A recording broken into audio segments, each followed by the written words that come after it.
Have you ever heard the term flicking before on the bassoon and wondered what the heck does that mean? Or maybe you've heard of flicking and know what that is, but you are not sure how to do it or if you are doing it correctly. Well, if you've ever had any of those questions in your mind about flicking, this is the video for you, because in this video, I'm going to talk about what flicking is exactly and why we do it. I'm going to show you how to flick on the bassoon, how to achieve it appropriately. I'm going to show you how to practice and get better at flicking so you can actually incorporate it into your everyday playing. And I'm going to tell you when to use flicking on the bassoon, because sometimes there are some exceptions to the rule and when you use it and when not to use it. And so stick around to hear all about flicking. If you're new here, my name is Dr. Natalie Law, and I am a professional bassoonist and bassoon teacher, and I love to help people learn how to play the bassoon. So if that is a topic that interests you, if you're a beginning bassoon player, or if you're a much more advanced, mature bassoon player, and learning to play the bassoon better is a topic that interests you, make sure you're subscribed to this channel, because I share a lot of tips, tricks, and tutorials on playing the bassoon. So I first want to talk about what flicking is exactly and why we use it on the bassoon. So if you've ever played another woodwind instrument before, such as clarinet, saxophone, flute, even oboe, you'll notice that all of those instruments have what's called a register key or an octave key that is usually played with the left thumb.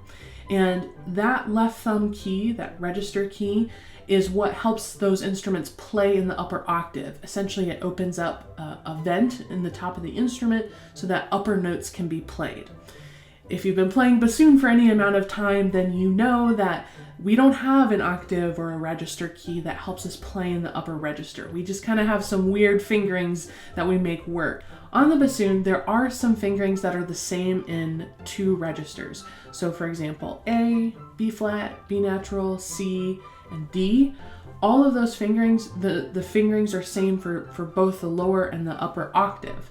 You might have noticed up to this point that those notes that I'm referring to don't sound super clean on your instrument. Maybe you've noticed that there's sort of a croaking sound or a fuzzy sound right when you play the note, and it doesn't speak very clearly.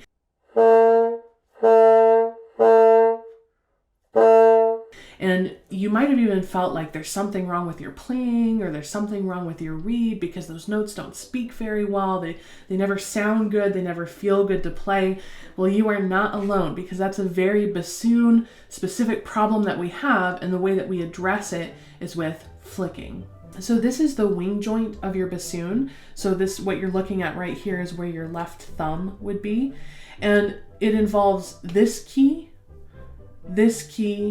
and if you have it on your bassoon, you might not, this key. So flicking on A at the top of the bass clef staff is going to use this key. B flat, B natural, and C are going to utilize this key. And then if you have this upper key, the fifth key up from the whisper key, that's what you'll use for D. If you don't have this key on your bassoon, you can flick the D with this top one, this fourth one up. So it helps to kind of understand why we use these keys to flick and what's actually happening mechanically on the bassoon when you play them. So if you'll notice, if you look at your wing joint, these keys connect to these rods and then ultimately these pads in your wing joint. And when you press the keys down, they open up these pads at the top of your wing joint, below your bocal. And what they do is they temporarily, when you flick, they open a vent on the bassoon. And because air is escaping out of the top part of the wing joint, that is essentially making a very temporary register or octave key for that note to speak. And that will help the note speak clearly because the air is escaping at the top of the wing joint rather than going all the way down into the instrument as you would with a lower octave. So every time that you play those notes, A, B flat, B natural, C, and D, you are going to flick with your left thumb these keys. Again, you'll flick A, B flat, B natural, and C, and then D. So these three keys are what you're focusing on. So if you think about when you're flicking, if you think about the fact that the key has to open that vent at the moment that you tongue the note, that will help you sort of understand what needs to happen and what you need to do technically to make it all work. So let's talk about one note in particular. So if every time that you play A, for example, you are going to flick or press down quickly at the very moment that you start the note with your tongue. So if you want to play the A, you have to flick with your thumb the key open so that the vent at the top of the wing joint opens the instant that the air is being released into the instrument. So, and that's the case for all of the flick notes. So in a nutshell, that is how to flick. It's actually quite simple in and of itself, but it's getting comfortable with it and practicing it and successfully executing it while you're practicing that takes time and sometimes some frustration. So let's talk about how to practice flicking and how to get better at it in your playing. I recommend with all of my students, especially beginner students who haven't been playing bassoon for very long, that you don't worry about flicking. Flicking is a technique that you don't really learn until you're a little bit more advanced, and it's best if you can learn it with a teacher who's kind of working with you and guiding you through it. So I teach venting to start with for beginners and for people who are just starting to learn about flicking and trying to incorporate it in your playing. So venting is exactly like flicking, except instead of flicking the note and opening the pad just briefly at the beginning of the note, you're going to hold these keys down for the duration of the entire note. So instead of just a quick tap, you're actually holding the key down. And the problem with venting, you might ask, well, why don't we just vent all the time and just create it like it's the part of the fingering, is because when you'll notice when you hold the key down, the note becomes very airy and the pitch will change and it just generally doesn't sound good. So in order to combat that issue, that's why we do the flicking, so that you're not holding that vent open for the entirety of the note, because you really just need it at the very start of the note to make the note speak. What that will do is it'll start to train your thumb to know where to press those keys. It'll start to train your thumb to move, because if you haven't done any venting or any flicking, your left thumb hasn't moved much away from the whisper key. You need to be able to move your thumb. It needs to become more agile so that it can achieve this technique. So if you're pretty comfortable with venting and you're ready to start getting into flicking, what I would do is start with octave slurs on all of those flick notes. So octave slur on the A, B flat, B natural, C, and D.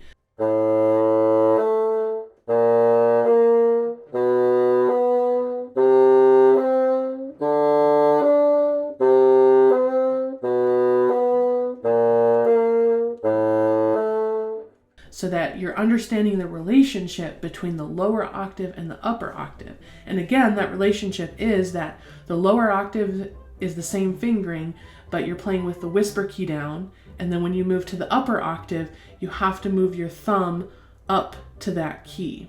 Now, one thing that I want you to practice when you're doing these octave slurs is the idea that your left thumb is going to be traveling while you're playing the note. So for example, if you play the low A and you have your thumb down on the whisper key, then keep holding the low A, and then while you're holding the low A, let your thumb travel. So you're holding the low A and your left thumb is traveling, and then at the moment that you want to play the high A, then you flick. This is a really hard concept for students to get, is you're playing the note and then your thumb is suddenly traveling freely. It feels very uncomfortable, but you have to train your left thumb to become comfortable so that it'll move quickly enough. Because if you don't get comfortable with your thumb traveling in those octave slur exercises, your thumb, you won't be able to flick quickly enough because there is a little bit of space to travel. So you need to get used to the thumb leaving the whisper key or leaving whatever key it's on just before you let go of that note. I think play the A, lift the left thumb, play the high A. And you're playing the entire time. So there's 3 steps. Play the low A, lift the left thumb, high A.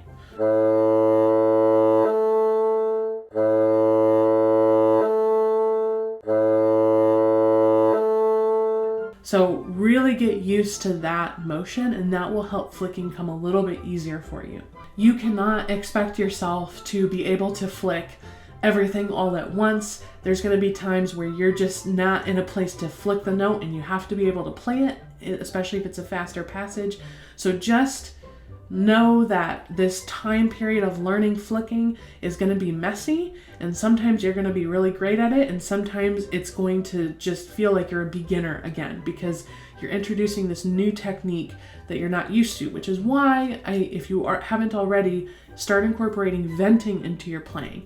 And in fact, when you aren't yet comfortable with flicking, in the places where the passage is too quick to flick, just vent in those cases. So sometimes use flicking and sometimes use venting, depending on the passage that you're playing. It's going to be easier to incorporate flicking into your easy playing. So for example, if you're playing in a band and maybe you have some long held notes, maybe you have a whole note A, or you have a half note B flat, those notes where they're pretty easy to play, start incorporating on those when you have time to think about it, and then gradually start to incorporate it into your faster playing. Doing this over and over is going to become more comfortable, and you'll be able to incorporate flicking into all of your playing. And that flick motion, it's just going to become like a natural second nature type of motion,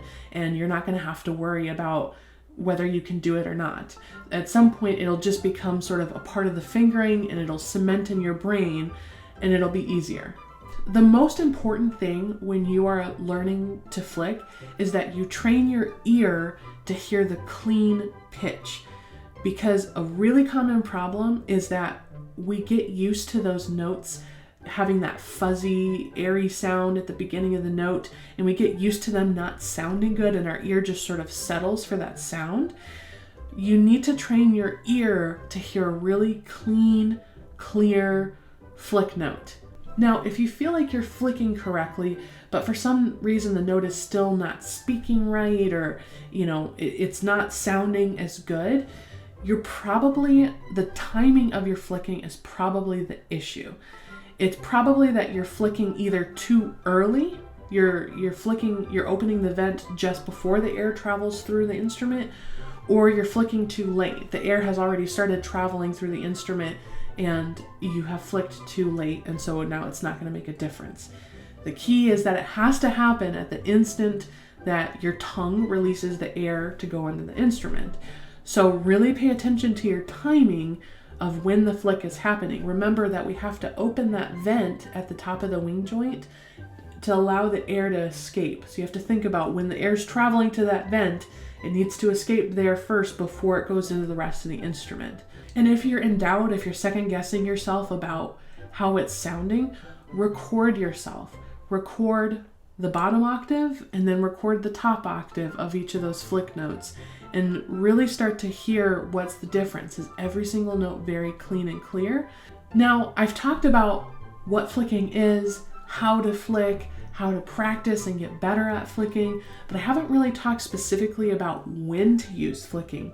Now, the general goal is that in your playing that you become comfortable flicking any of those notes any of the time. In general, you flick those notes all of the time, no matter what. But there are some situations where you don't necessarily need to flick, and there are some situations where venting would actually be a better option than flicking. So that's why it's important to become comfortable with venting as well as flicking. So one example of where you don't necessarily need to flick is when you're already playing in the flick register. I like to call this the tenor register as well. You're already playing in that register, and when you slur down from a note within that register to another note in the register, say you play a B flat and then you slur to an A, you're just moving by a half step within that register, you don't need to flick the A because you're already within that register. You're not making a giant leap. The bassoon can handle playing that note cleanly when you're already in that register. So if you're moving by a step or a very small leap within that register, you usually don't need to flick.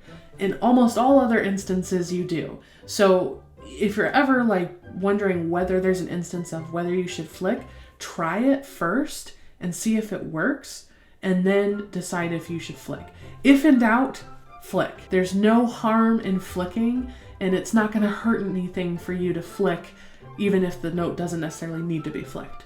Hopefully that makes sense. So there are some situations where flicking is inefficient and it's not helpful. So when you are playing repeated notes, repeated flick notes, say you're playing repeated eighth notes of the B natural, and you have a bunch of B naturals in a row, and you're not going to go flick, flick, flick, flick, flick, flick, flick. You're not going to tap your finger for every single one of those quick eighth notes. You're just going to hold the key down, because usually the passage is going fast enough that you're not going to hear the airiness of the note from venting, and it's just going to be more efficient and accurate if you just hold the note down. So if you have repeated notes, or if you're playing the note very aggressively and loud, sometimes venting is just a little bit more secure than flicking in some situations. So it's rare that venting is preferred over flicking, but when you have repeated flick notes, I would definitely vent. So if you need some help remembering what keys correspond to what notes when you're flicking, I've linked down in the description my fingering chart where I actually put those keys as part of those fingerings. There's a lot of fingering charts that don't acknowledge venting or flicking in those notes.